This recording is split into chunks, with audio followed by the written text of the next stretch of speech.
নমস্কার বন্ধুরা, জ্যোৎস্না রীতিকথায় আইটি নতুন পর্বে তোমাদের সকলকে স্বাগত জানাই।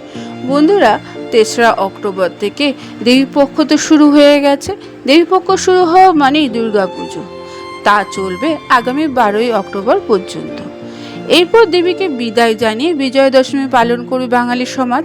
কথিত আছে, রাম লক্ষ্মণের রাবণ বধকে শ্রদ্ধা জানিয়ে অবাঙালিরা সেদিন মাতবে দশেরা উৎসবে। প্রচলিত বিশ্বাস অনুসারে দুর্গাপূজার এই কটা দিন দেবী দুর্গা মর্তে অবস্থান করেন এবং ভক্তদের সমস্ত বিপদ থেকে রক্ষা করেন তিনি।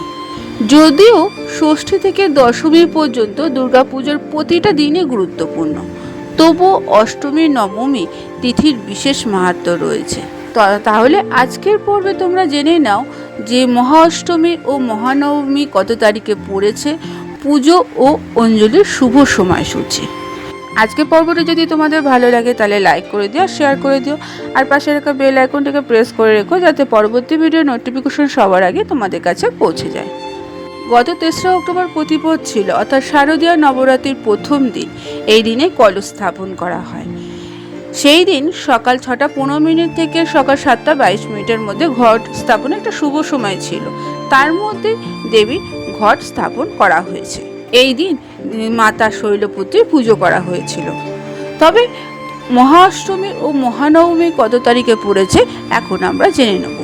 এবছর অর্থাৎ ২০২৪ সালে দুর্গাপুজোর মহাষ্টমী পড়েছে আগামী ১১ই অক্টোবর ২০২৪ শুক্রবার।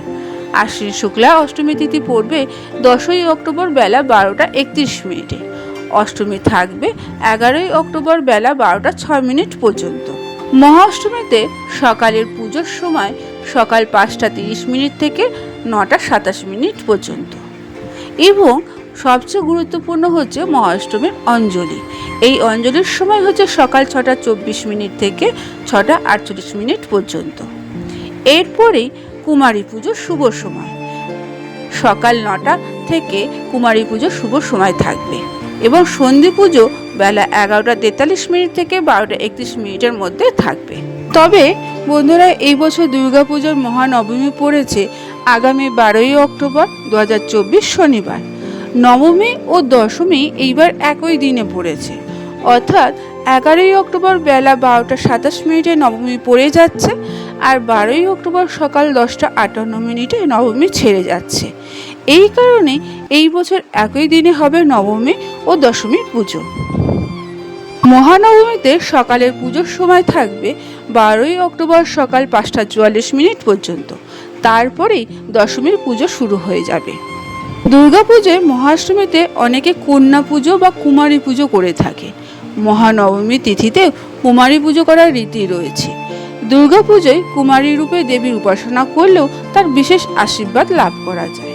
এইরকমই বেলুড় মঠে প্রতি বছরই কুমারী পুজো হয়ে থাকে এবং কিছু কিছু জায়গাতেও কুমারী পুজোর প্রচলন রয়েছে। আজকের পর্বটি এখানে আমি শেষ করলাম। এতক্ষণ আমার চ্যানেলটির পাশে থাকার জন্য এবং ভিডিওটি দেখার জন্য তোমাদেরকে অসংখ্য ধন্যবাদ।